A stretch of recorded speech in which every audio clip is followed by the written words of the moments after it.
এই জানেন না জানেন না? আর গুরু চাদর বানাচ্ছে কেন? গুরু জানে হিন্দুস্তানের দিকে রাখতে গেলে সুলতান হিন্দের পরনে মাথা রাখতে হবে। শুনছেন তো নাকি? না হয় পুরা সামনে তুলে ফেলে দেবে। হ্যাঁ এটাই বলছি। আরে দুনিয়ার কোন পাওয়ার নিয়ে আমি কথা বলি না, আমি কথা বলি রহমানের পাওয়ার নিয়ে। জোরে বলুন সুবহানাল্লাহ।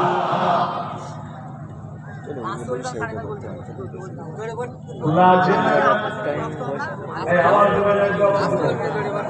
আল্লাহ আছেন, আপনার কি মনে হয় বলেন তো? এরকম ভাবে ডিউটিকে পালন করতে 4টে পর্যন্ত যেমন করে কাটা, আর 7 দিনে দিতে ইচ্ছা যাবে, কিছু করার নেই। মা এটা মানুষ তো, আমি রক্ত শরীর চলে না। শুনছেন তো? আল্লাহ আছে না নাই? চিঙ্গিস খানের নাম কে কে শুনেছেন? একটু হাত তুলে দেখাবেন। চিঙ্গিস খান নাম শুনেছেন তো? কত বড় জালিম ছিল জানেন? শুনছেন না? আমাদের চার থেকে বেশি না কম? অনেক বড় বেশি। সে রাজা ছিল, এত রাজা নয়, ভোটাভুটিতে হাঁটতে হাঁটতে বেঁচে গেছে, হাঁটতে হাঁটতে চলে গেছে। কিছু সেকুলার একে সাপোর্ট করেছে না করেনি? এক কথা বলে। কিন্তু চিঙ্গিস খান ছিল রাজা, তার বিরুদ্ধে কথা বলার কেউ ছিল না। সে রাজ ক্ষমতা নিয়ে 1 কোটির উপরে মুসলমানকে মূলো কাটা পেঁয়াজ কাটার মতো কেটেছে। আমার উলামা ভাইয়েরা মনকে শোনেন, পানি এখনো বেশি গড়ায়নি। আসুন এক মিনিট হয় কথা বলুন, জবান খুলুন, ওসিলা হিসাবে পাশে দাঁড়াবো। আর যদি মনে হয় যে না ওদিকে যাব না, যেমন ভাড়াটিয়া খেলছি খেলবো, মসজিদের মধ্যে ঢুকিয়ে তোমায় পুরানো হবে। মিলিয়ে রেখে দিও আমার কথা। যদি না হয়, বেশি নয় 2-3 বছর যদি বেঁচে থাকি, তোমাকে আমি দেখিয়ে দেবো প্রমাণ। মসজিদে ঢুকে ইমামকে পুরানো হবে। যদি আমার কথা না শোনো তোমরা, ভাড়া খেলা সব মিটে যাবে। আমি কি বলছি বুঝতে পারছো না?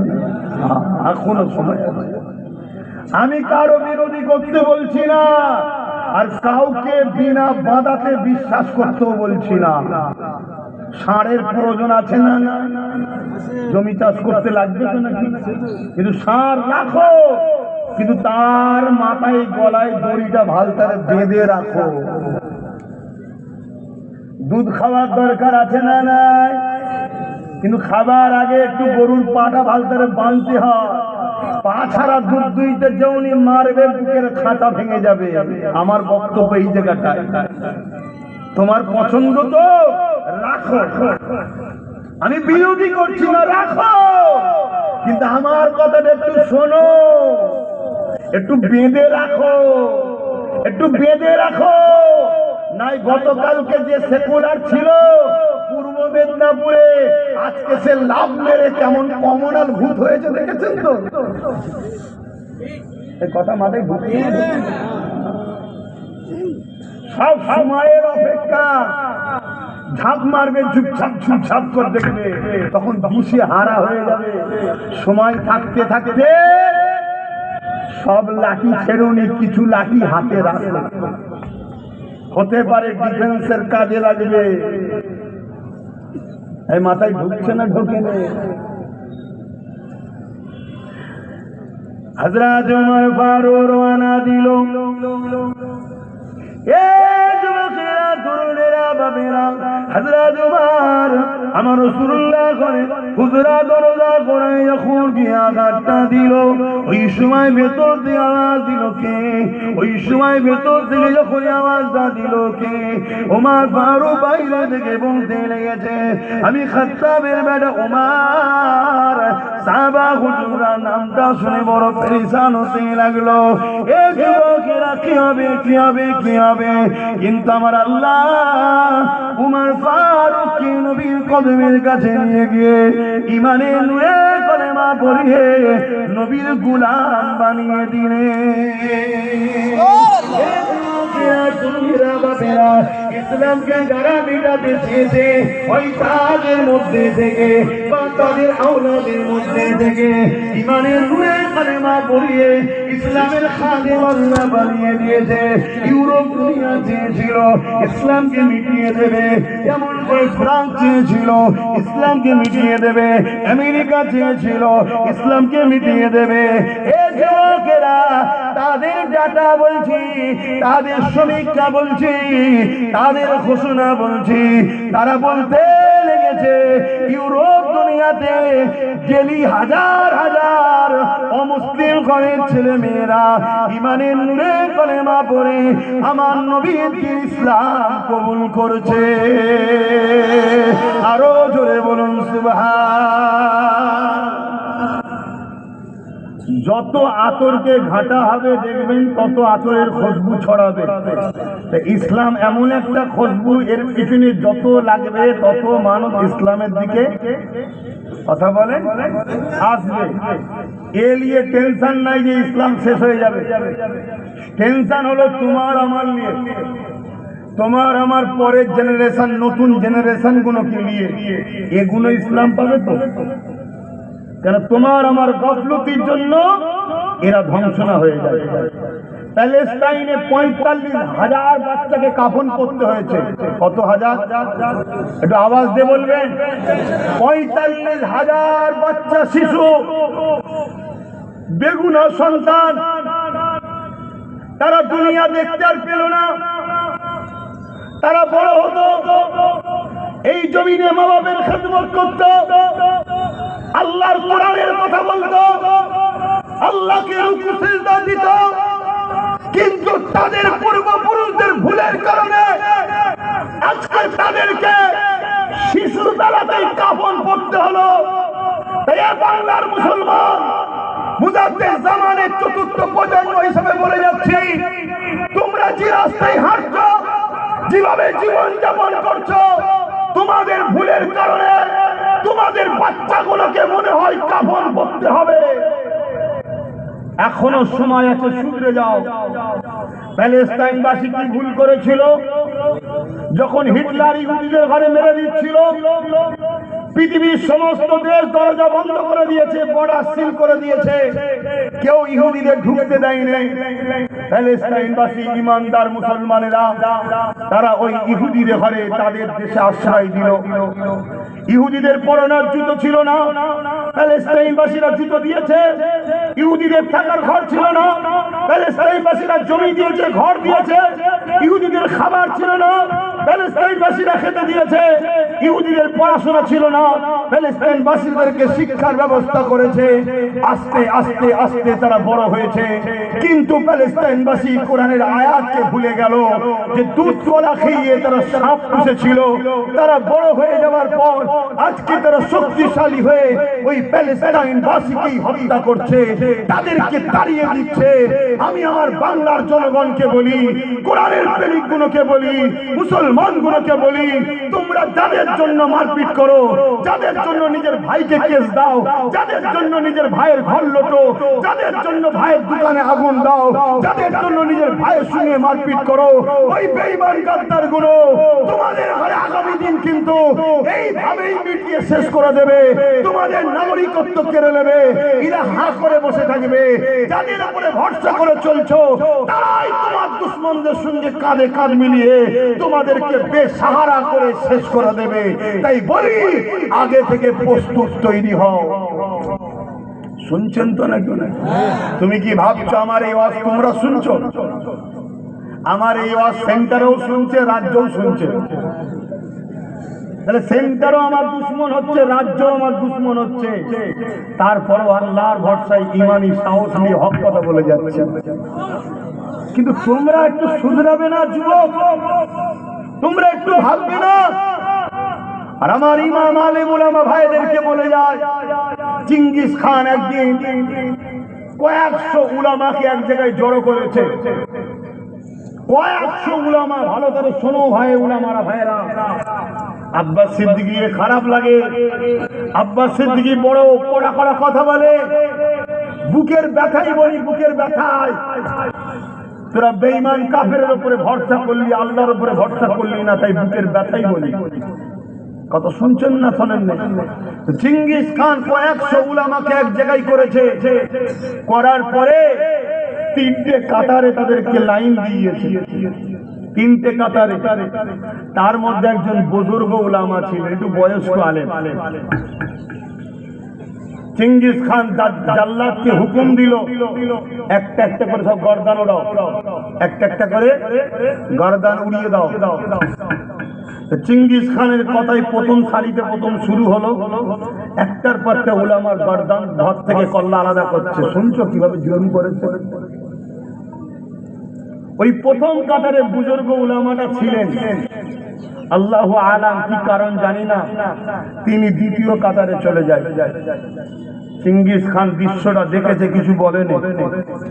আবার দ্বিতীয় কাতারে হুকুম করলো, উলামাদের গর্দান আলাদা করো। জাল্লাদ একটার পর একটা আলেমের গর্দানকে আলাদা করছে। কিভাবে উলামাদের ঘরে কেটেছে শোনো। আমার দেশে তো ইংরেজ উলামাদের ঘরে কেটেছে না কাটেনি? কথা বলেন। কাল তোমার আমার পালা আসছে বাপ ভাইরা, এখনো যদি সংগঠিত না হও। আমি সংগঠিত হতে বলছি কারো বিরুদ্ধে লড়াই করার জন্য নয়, আমি সংগঠিত হতে বলছি নিজের জান মাল পরিবার বাচ্চাদের ইজ্জত আবরুকে বাঁচাবার জন্য বলছি। কারণ ইসলাম জুলুম করাকে হারাম বলেছে, আমি জুলুমের পরামর্শ দিতে পারবো না। ভাইরা আমার,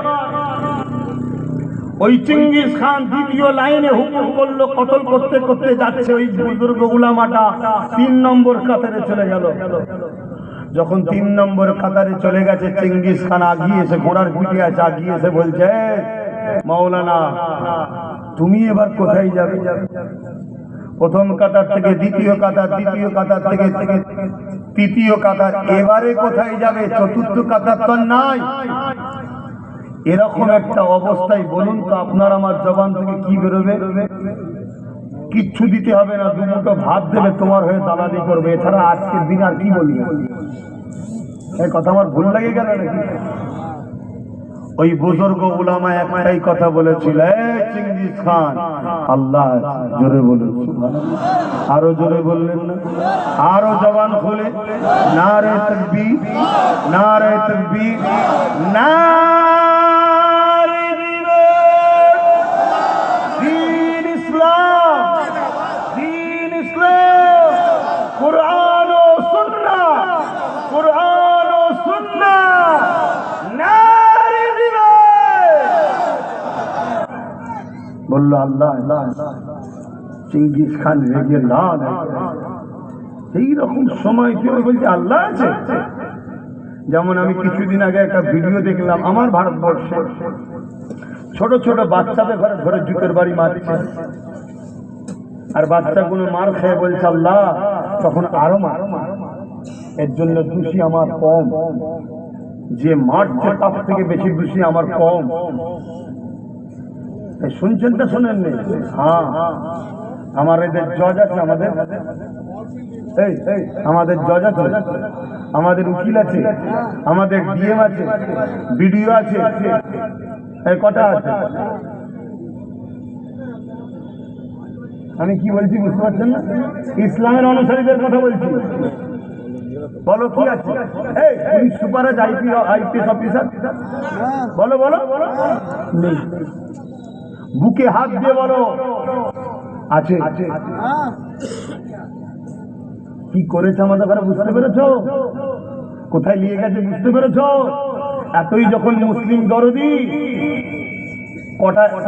কটা ডিএম বানিয়েছে বলো, কটা বিডিও বানিয়েছে বলো, কটা জজ শিক্ষিত করে তৈরি করেছে বলো, কটা উকিল বানিয়েছে বলো, কটা আইপিএস অফিসার বানিয়েছে বলো, আরে নেতা মন্ত্রী নাই বানাগে যাচ্ছে হাওয়া সব হকে যা।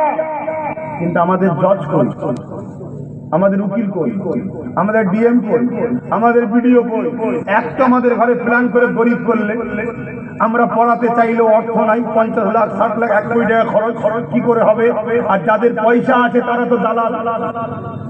শুনছেন না শোনেন? হ্যাঁ, 10 কোটি 20 কোটি দেবে, 10 কোটি 20 কোটি 50 কোটি 100 কোটি 70 কোটি 80 কোটি 150 কোটি দেবে। কেন? তার 2 নম্বরের ব্যবসা ঠিক করে রাখতে হবে। অথচ 10টা গরিব ছেলেকে পড়িয়ে জজ বানাবো, তার পিছনে খরচ করবো, তাহলে আমার ব্যবসায় কেউ হাত দিল ওই জজ দেখবে, এই স্বপ্ন আমার কওমের মাথা মুটা কোনো তো নেবে না। শুনছেন না শোনেন? কথা কি কষ্ট দিচ্ছে কারো?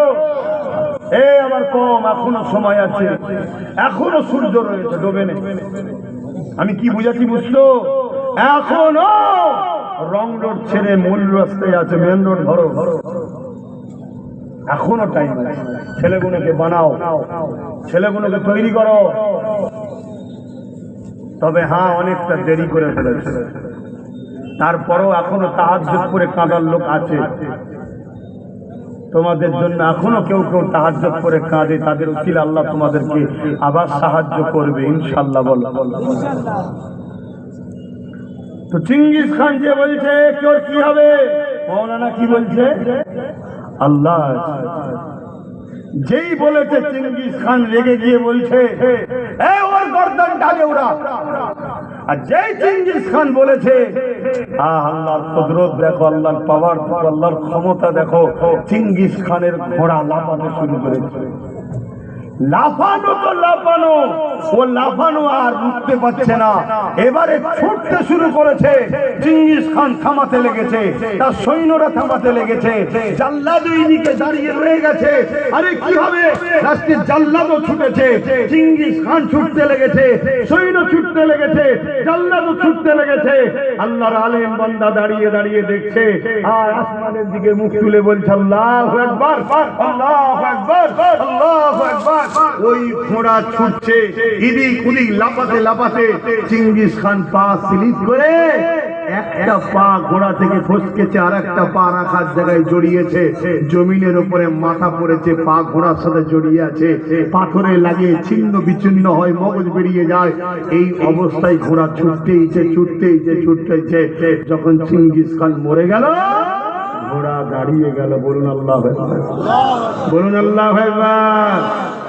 তোমরা আল্লাহর হও, রাসূলের হও, ন্যায়ের পক্ষে থাকো, বাচ্চাগুলোকে জজ বানাও, উকিল বানাও, ডিএম বানাও, পাশাপাশি নবী মুহাম্মদ রাসূলের গোলাম বানাও, দেখবে আল্লাহ সাহায্য পাবে তোমরা। কত শুনছো আমার ভাইরা? এই বাজুর জোর দিয়ে লড়াই করে তোমরা জিততে পারোনি, আর পারবে না। তোমাদেরকে সিনার জোরে দরকার, সিনার জোর। ওই সিনার জোরে বলেছিল আল্লাহ আছে, আর আল্লাহ জিতালো না। বাবেরা, নজওয়ান তরুণেরা, এ নবী পাকের প্রেমিকেরা, চিন্তার কোনো কারণ নেই, আল্লাহ আছে। এ নজওয়ান তরুণেরা, যারা ইসলামকে মিটিয়ে দিবার, আল্লাহ তাদেরকে মিটিয়ে দিয়েছে, এবং তাদের নসলের বাচ্চা দিগকে ইমানের কালেমা পড়িয়ে আল্লাহ পাক ইসলামের ছাতলে ঢুকিয়ে দিয়েছে। চিন্তার কোনো কারণ নেই। ইতিহাসের পাতা সাক্ষী দিয়ে যায়, বদরের জমিনের একটা ঘটনা আপনাদেরকে জানিয়ে দিয়ে যায়, সবাই আপনারা জানে। তারপরে একটু স্মরণ করিয়ে দিই, ওই বদরের জমিনে আবু জেহেল 1000-এর উপরে সৈন্য নিয়ে আল্লাহ নবীর বিরুদ্ধে আগে এসেছিল। আমার নবীর মদিনার উপরে জুলুম করতে চেয়েছিল। আমার নবী মাত্র 313 জনকে নিয়ে ওদের সামনে দাঁড়িয়ে গেল। আবু জেহেল বাহিনীর সংখ্যা 1000-এর উপরে, তাদের হাতে ঢাল আছে, তরোয়াল আছে, তীর আছে, বল্লম আছে। আর আমার নবী পাকে খাজুরের ডাল রয়েছে। চিন্তা করে দেখো, একদিকে তীর রয়েছে, ঘোড়া রয়েছে, অস্ত্র রয়েছে, তাদের সংখ্যা 300, এমন করে 1000-এর উপরে। আর একদিকে রয়েছে যে মাত্র খাজুরের ডাল, সংখ্যা 313 জন, কিন্তু লড়াইয়ের পরে দেখা গেল 313 জন জিতে গেল, 1000-এর উপরে হেরে গেল। এ যুবকেরা, তরুণেরা, বাপেরা, কিসের জোরে 313 জন জিতেছিল? তাদের হাতে অস্ত্র তরোয়াল না থাকতে পারে, কিন্তু 313 জনের অন্তরে আল্লাহ ও নবীর প্রেম ভালোবাসা, যাকে বলা হয় ঈমান, অর্থাৎ সিনার শক্তি ছিল। আরো জোরে বলুন সুবহান। তাহলে সিনার শক্তির দরকার আছে না না? আওয়াজ দিয়ে বলুন, দরকার আছে না না? আজ কেন্দ্র সরকার ক্ষমতার জোরে যদি মনে করে মিলিটারি আমার, পুলিশ আমার, সব দপ্তর আমার, প্রত্যেকটা রাজ্যে বিভিন্ন কালারের মুখ্যমন্ত্রী থাকতে পারে, মূলত সবই আমার, সবই আমার, অতএব আমি যা খুশি তাই করব, তাহলে আমরাও জানিয়ে দিই ইমানের শক্তি যাদের আছে তাদের মোকাবেলা করতে আপনি ভুল করেও যাবেন না। যে জায়গায় আছেন থাকার সব জায়গায় থাকুন। পৃথ্বীরাজ চৌহান ঠিক এরকমই ভেবেছিল, গরিবে নামাজ একা, আমার হাতে মন্ত্রী, মিলিটারি, প্রশাসন, পুরো দেশ আমার হাতে, এই গুটি কত মুসলমানকে দেখে ভয় খাওয়ার কি দরকার? কামানের সামনে বসাও আর উড়িয়ে দাও।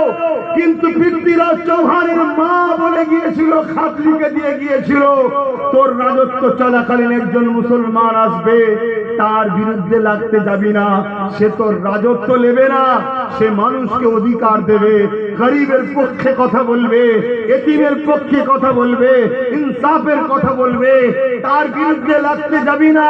তার বিরুদ্ধে যদি লাগিস, আমি তোর মা বলে যাই, তোর রাজত্ব শেষ হবে। পৃথ্বীরাজ চৌহান যখন চিঠিটা পড়লো, পড়ে দেখছে, আরে আমার মা যখন লিখেছিল, মায়ের বয়স ছিল 90 বছর, আমার হাতে সুপার পাওয়ার, এই কটা মুসলমান আমাকে মিটিয়ে দেবে। গরিবের নামাজের পিছনে লাগতে গেল। পৃথ্বীরাজ চৌহান মিটেছিল না মেটে? জোরে বলে। আজ আমিও কেন্দ্র সরকারকে বলি, রাজনীতি করছেন কর্মী যান, দেশকে বিক্রি করছেন, ধ্বংস করছেন দেশবাসী, আর আপনার রাজনীতির সঙ্গে লড়াই হবে। ভুলো সিনার পাওয়ারদের সঙ্গে লাগতে যাবেন না। ভুলো কোরআনের বিরুদ্ধে, মসজিদ মাদ্রাসার বিরুদ্ধে, দ্বীন ইসলামের বিরুদ্ধে লাগতে যাবেন না। স্বপ্ন ভেঙে চুরমার হয়ে যাবে।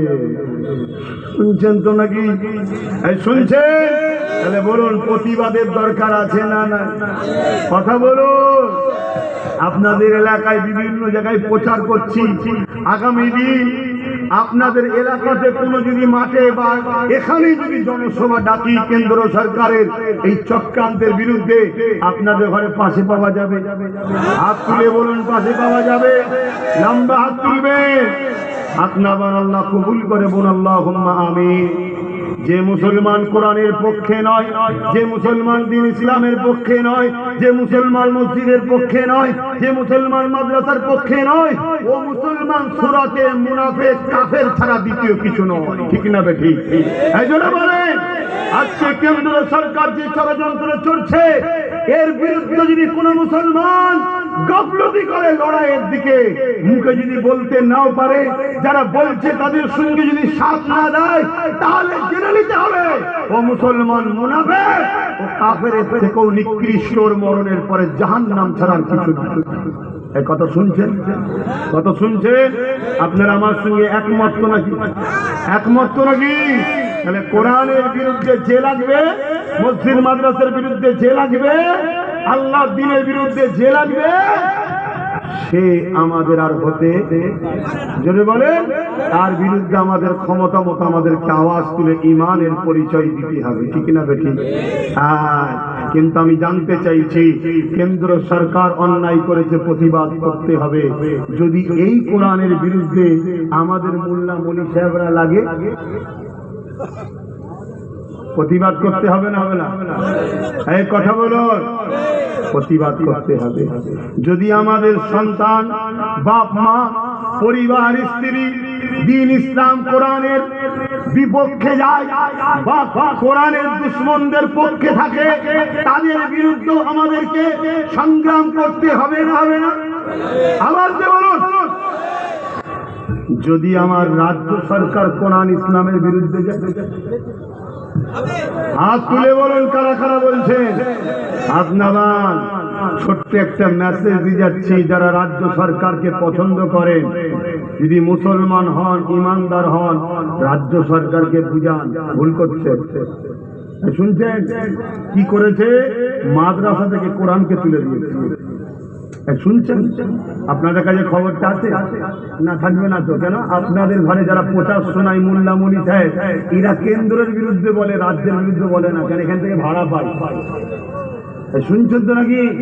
অতএব যারা রাজ্য সরকারকে ভালোবাসেন, আপনার পছন্দ, আপনার কাছে আমি বিরোধী করতে যাচ্ছি না কেন, ধর্মসভায় আপনি কিন্তু বুঝান আপনার হুকুমতকে। কোরআনের বিরুদ্ধে লেগেছে, রাজ্য সরকারও কোরআনকে মাদ্রাসা থেকে তুলে দিচ্ছে। কেন্দ্রের লক্ষ্য যা, রাজ্যের লক্ষ্য তাই। দুটো লক্ষ্য যদি একই হয়, তাহলে উভয়ের বিরুদ্ধে লড়াই করতে হবে, তবেই তুমি ইমানদার। কথা মাথায় ঢুকছে না? ওখানে রাজ্য সরকারকে বুঝান যে আপনি ভুল করছেন। আমরা তো মুসলমান, আপনি নিজে স্বীকার করেছেন, আমাদের জন্য নাকি আপনি বেঁচেছেন, অর্থাৎ জিতেছেন। তাহলে আপনি আপনার কোরআনের বিরুদ্ধে লাগছেন। আপনি রাজপথ থেকে দীঘায় মন্দির করছেন 300 কোটি টাকা খরচ করে, আমাদের তো কিছু করে দিলেন না। তারপরেও যাক, আমরা বিজেপির ভয়ে আপনাকে ভালোবাসি, তাই তো নাকি? এই কথা বলছেন, যারা বিজেপির ভয়ে একে ভালোবাসে, আমার আল্লাহ এর হাতে তাদেরকে মিটাবে। কোরআনের কথা এটা। শুনছেন না? শোনেন নেই? ভালো যদি কাউকে বাঁচতে হয় আল্লাহর জন্য বাঁচবো, দুশ্মনী যদি কারো সঙ্গে করতে হয় আল্লাহর জন্য করবে। এটা হবে ইমানদারের পরিচয়। বেঈমানের কথা আলাদা, মুনাফিকের কথা আলাদা, ইমানদারের বৈশিষ্ট্য এটা হবে। তুমি মোল্লা সেজে, মৌলভী সাহেব সেজে, পীর সেজে, পীরজাদা সেজে, মুফতি সেজে, বক্তা সেজে, সাইকুল হাদিস সেজে কেন্দ্রের বিরুদ্ধে লড়াই করছো, তোমার লড়াইকে বাহবা বলছি, ঠিক আছে, কিন্তু তুমি কেন্দ্রের বিরুদ্ধে লড়াই করে রাজ্যের যদি দালালি করো, তোমার মতো মুফতি, মাওলানা, পীর সাহেব, পীরজাদা, তুমি মুনাফিক, কাফের ছাড়া অন্য কিছু হতে পারবে না, এটা মনে রেখে দিও। তুমি যেমন কেন্দ্রের বিরুদ্ধে বলছো, রাজ্যকেও তুমি বলো, কেন্দ্রকেও সজাগ করো, রাজ্যকেও সজাগ করো যে তোমরা তোমাদের রাজনীতি করছো, করবে যাও। আমরা পীর ফকির মানুষ, আমাদের ধর্মের উপরে তোমরা আঘাত দিতে যেও না। মাদ্রাসা থেকে কোরআনকে তোলার যে ষড়যন্ত্র করেছো, ও থেকে পিছিয়ে যাও। যেমন কোরআন ছিল তেমন থাকবে। যদি মাদ্রাসায় কোরআন থাকে, আব্বাস সিদ্দিকী জলসায় এসে আর প্রতিবাদ করতে পারবে? এক কথা বলে, আমার প্রতিবাদ করার জায়গা থাকবে না, কারণ এটা কোরআনের মেম্বার, হাদিসের মেম্বার, আল্লাহ রসুলের মেম্বার। এখান থেকে অন্য কথা আমি বলবো না, এখানে কথা হবে আল্লাহ রসুল, দ্বীন ইসলাম, কোরআনের পক্ষে, ঠিক না বেটি? কেন্দ্র সরকার যেমন ইসলামের বিরুদ্ধে লেগেছে, তার বিরুদ্ধেও যেমন বললাম রাজ্য সরকার কোরআনের বিরুদ্ধে লেগেছে, তারও বিরুদ্ধে বলা দরকার আছে না? না, তাই রাজ্য সরকারকেও বলি, আর কি বেঁচে থাকার শখ যাচ্ছে না? শুনছেন না? শোনেন? আর কি বেঁচে থাকার শখ যাচ্ছে না? যদি শখ থাকে তাহলে কোরআনের পিছনে লাগা বন্ধ করে দেন। আপনি যেমন রাজনীতি করছেন করবে যান। আমি আব্বাস সিদ্দিকী ধর্মে জলসায় এসে আপনার বিষয়ে কিছু বলতে কথা বলে যাব না, আর আমরাও কিছু চিৎকার দিতেও যাব না। কিন্তু আপনি যদি কোরআনের বিরুদ্ধে বলতে যান, এরপরও যদি মুনাফিক বক্তা, মৌলভী সাহেব, ইমাম সাহেব, মুনাফিক মুসলমান যদি আপনার সাথও দেয়, আমার আল্লাহ আপনাকে মিটিয়ে দেবে। এক কথা হ্যাঁ, ঠিক না বেটি? আল্লাহ আপনাকে মিটিয়ে দেবে। অতএব যেমন করছেন করবে যান, কোরআনের বিরুদ্ধে লাগবেন না। এই কথা বলা কি আমার অপরাধ? মুসলমান জোরে বলো অপরাধ। কারা কারা আমার পক্ষে একমত? হাত তুলে দেখাও, হাত লম্বা করে তোলো। একটু ডায়ে বায়ে দেখো, মুনাফিক কেউ আমাদের সাথে আছে কিন্তু দেখে নাও। আর যারা মুনাফিক আছে গুলোকে দেখে নাও একটু। কারা হাত তোলে না একটু দেখে নাও, এই গাদ্দার মুনাফিক গুলোকে দেখবে। ওই গাদ্দার মুনাফিকদের জানাজা পড়বে না, কেন ওরা বেঈমান কাফের হয়ে গেছে। শুনছেন না শোনেন নে? আপনারা যারা কোরআনের পক্ষে নাই তারা কখনো মুমিন হতে পারে না। আমি চ্যালেঞ্জের সাথে বলছি, তুই মিশর থেকে লিয়েছি আর মদিনা থেকে লিয়েছি, পৃথিবীর সব মুফতি মৌলানা এক জায়গায় কর, তোকে মুসলমান মুমিনকে প্রমাণ করতে পারবে না। কোরআনের পক্ষে নাই, মাদ্রাসার পক্ষে নাই, ইসলামের পক্ষে নাই, তুই কার পক্ষে? হ্যাঁ, আমি বিজনেস করি, আমি কাউকে ভালোবাসি, কোন সরকারকে আমার পছন্দ, তাকে সাপোর্ট করেছি, ঠিক আছে, ততদিন সাপোর্ট করবো যতদিন আমার ইসলামটা আঘাত দিতে পারে। ঠিক না ভাই? আমি তো এখনো বলছি, সে যদি তার জায়গা থেকে ফিরে যায়, আপনারা যদি তার পাশে কেউ দাঁড়াতে চান, ওটা আপনার ব্যাপার আর তার ব্যাপার। আমার এখানে মাথা গলাবার দরকার এই জোরে বলে নয়। কিন্তু আমার একটা পছন্দ থাকতে পারে না, আমার পছন্দ আমার ছোট ভাই নওশাদ সিদ্দিকী, আমি তার পক্ষে থাকি, এটা আমার পছন্দ। তোমার পছন্দ যার দিকে থাকবে তুমি তার থেকে থাকি যাও, ওটা আমার দেখার দরকার নেই। কথা মানে ঢুকলো না আস্তে, ওটা আমার দেখার দরকার নেই। কিন্তু আমার ভাইও যদি কোনোদিন ক্ষমতায় এসে সবাইকে খুশি করার জন্য যদি দিনের বিরুদ্ধে ছোট্ট একটা বিরুদ্ধে লাগে, ওর বিরুদ্ধে আমি যুদ্ধ করবো। শুনছেন না শোনেন? তুই আমার মায়ের ভাই হস্ত কি হয়েছে?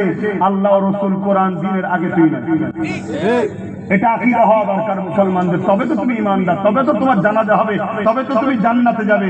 নাম রেখে দিতে মুসলমান, বলছি জান্নাত চলে গেল, চলো জানাজা পড়ি। বুঝে জানাজা পড়বেন, যাত্রার জানাজা পড়তে যাবেন না।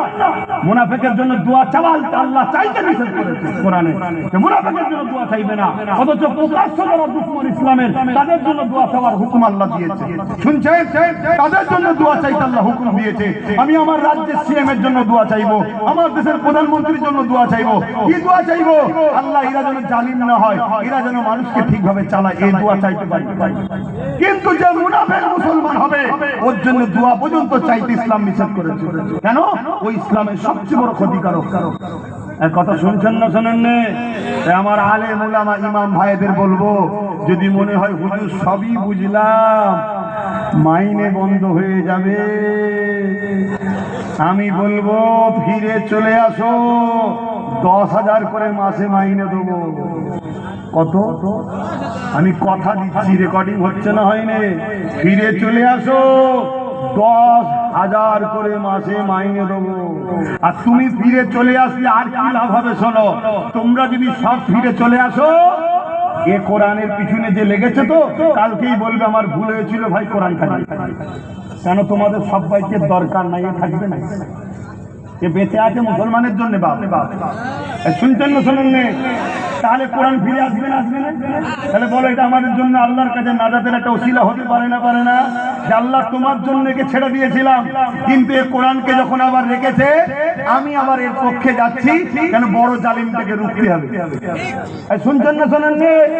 তখন কিন্তু আমি তোমাদেরকে বলি, যেমন তোমরা চলে আসার জন্য 10,000 কি বলে কোরআন থাকবে, অমনি ইমামরা বলবেন না 10,000 না হলে ফিরছি না, দেখবে 10,000 হয়ে যাবে। শুনছেন না শোনেন? একটা বার লোক ছাড়ো, আল্লাহ রসুলের উপরে ভরসা রেখে মজবুত হও, সব পাবে। শুধু চেয়ারে 3টে পা দাও, একটা পা দিও। শুনছেন তো নাকি? চেয়ারে 3টে পা দাও, একটা পা দিও। আচ্ছা বলুন তো ভাই, যদি আমার কথা আপনারা মাথায় নিতেন, আজকে কোরআনকে সরিয়ে দিবার সাহস পেত? ধরুন 3টে পা ওনার হাতে, এই রাজ্যের হাতে 3টে পা আছে, আমার হাতে যদি একটা থাকতো, এবার আমার ছোটটার হাতে যদি একটা থাকতো, আমরা কি বলতাম? একটা পালি আর কি করবো, আপনি বসেন, ঠেকা দিচ্ছি। কিন্তু যদি বসে আমাদের ক্ষতি করতে চান, পা খুলে নেবো, ক্ষতি করতে পারতো। আরে আমি কি বুঝাচ্ছি, বুঝছেন না? বোঝেন? হ্যাঁ, আমি কাউকে তেড়িয়ে কাউকে আনলে সেটা ফেরত হবে এমনটা বলছি। কেন? 77 বছর দেখেছি, যেই এসেছে সেই লুটেছে, যেই এসেছে সেই লুটেছে, কেউ কম কেউ বেশি। আসো, নিজেকে বাঁচতে গেলে নিজের হাতে কিছু লাঠি রাখতে হবে। একটু সালাম দেবো, ইয়া নবী।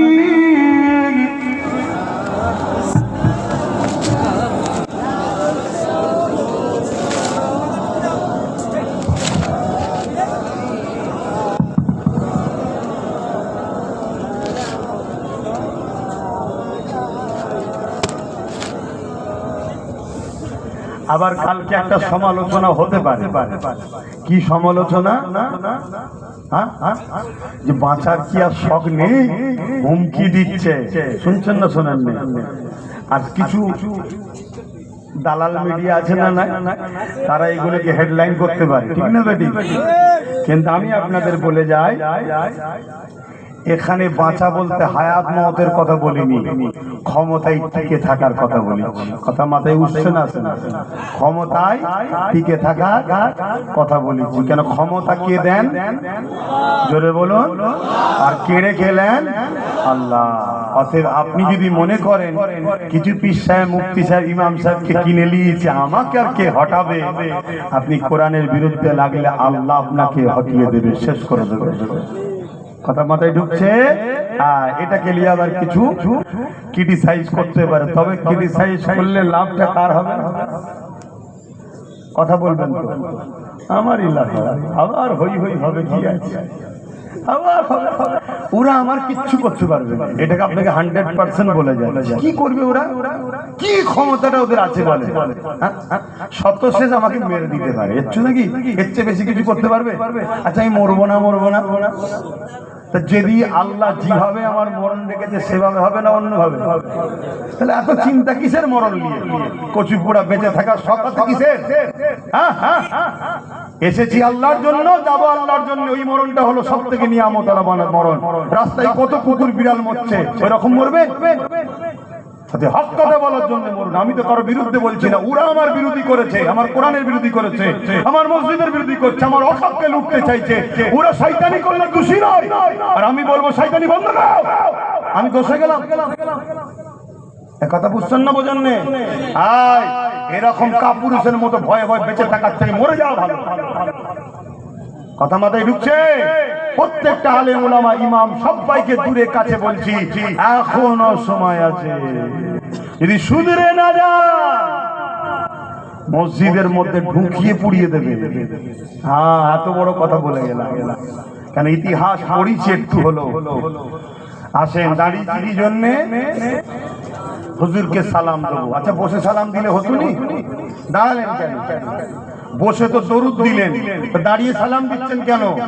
এই বিভ্রান্তি আমাদের মধ্যে আছে না? না, এলিয়ার মারপিট করেন, এলিয়ার মারপিট করেন নেই। আপনার যদি মনে হয় বসে সালাম দেবো, আপনার প্রেম, আপনার আদব আপনার কাছে, আপনি দিকে যান। আমি আপনার বিরুদ্ধে ফতোয়া দেবো না, আমার মুর্শিদরা দেয়নি। কিন্তু আমরা কেন দাঁড়িয়ে সালাম দিয়েছি একটু শুনে যান। কি জন্য দিলাম? বসে দরুদ দিই, দরুদ বললে নেকি হয়, আর সালাম দিলে নবী পাক সাল্লাল্লাহু আলাইহি ওয়াসাল্লাম জবাব দেয়। নবীর জবাবটা বসে বসে লবো, বিয়াদবি হবে। এটা একটু আদবের সাথে লিখছি, এই হচ্ছে ব্যাপার। না, কোরআন হাদিসে কোথায় আছে? কোরআনেও আছে, হাদিসেও আছে। কোরআনেও আছে দাঁড়াবার কথা, হাদিসেও আছে দাঁড়াবার কথা, কিন্তু আপনি আলেমের মতো কথা বলেন, আলেমের মতো বলেন। দাঁড়ানো কি ফরজ? দাঁড়ানো কি ওয়াজিব? দাঁড়ানো কি সুন্নতে মুআক্কাদা? বলবেন না। তাহলে কোরআন হাদিসে খুঁজছেন কেন? কোরআন হাদিসে খুঁজতে গেলে যদি কেউ ফরজ বলে খুঁজতে হবে, ওয়াজিব বলে খুঁজতে হবে, সুন্নতে মুআক্কাদা বললে তখন বলতে হবে দলিল দাও। আমরা কেউ বলেছি দাঁড়ানোটা ফরজ, ওয়াজিব, সুন্নতে মুআক্কাদা না। আমরা বলেছি প্রেমের জন্য দিই ভাই, মুস্তাহাব জিনিস, বাড়াবাড়ি নয়, যার ভালো লাগবে সে দাঁড়িয়ে দেবে। কোরআন হাদিসে খোঁজাটাই তো মূর্খের পরিচয়, এক নম্বর। এরপরও কোরআন হাদিসে আছে, আল্লাহ দরুদের বেলায় বলেছে সাল্লু, আর সালামের বেলায় বলেছে তাসলিমা। সবথেকে উত্তম ভক্তি, ভালোবাসা, আদবের সাথে সালাম দাও। জোরে বলুন সুবহানাল্লাহ। আর হাদিস শরীফে বাবুল আদব কিতাবুল কিয়াম, নবী পাককে সাহাবারা দাঁড়িয়ে দাঁড়িয়ে সালাম দিয়েছেন। জোরে বলুন সুবহানাল্লাহ। এবং ডাইরেক্ট লাইভ মদিনা দেখুন, আমার নবীকে সমস্ত মানুষ যারা মদিনায় যাচ্ছে, বাবু সালাম দিয়ে ঢুকছে, সব দাঁড়িয়ে দাঁড়িয়ে সালাম দিচ্ছে। জোরে বলুন সুবহানাল্লাহ। বুঝে পাচ্ছেন?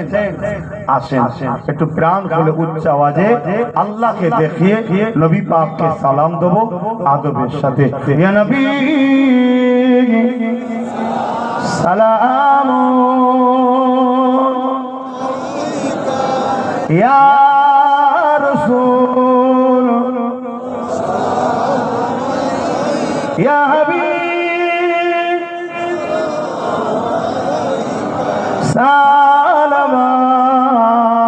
সালামাতুল্লাহ,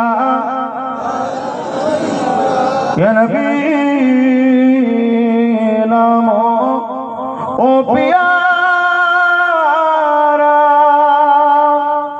ইয়া রাসূল নাম পিয়ারা আসবল আপনে पुकारा सजबे बरहा हमारा या नबी सलाम या रसूल सलाम या हबीब सलाम सालवातुल्लाह কঠিন হাসরের দিনে কি আছে মোদের কপালে গুনাহগার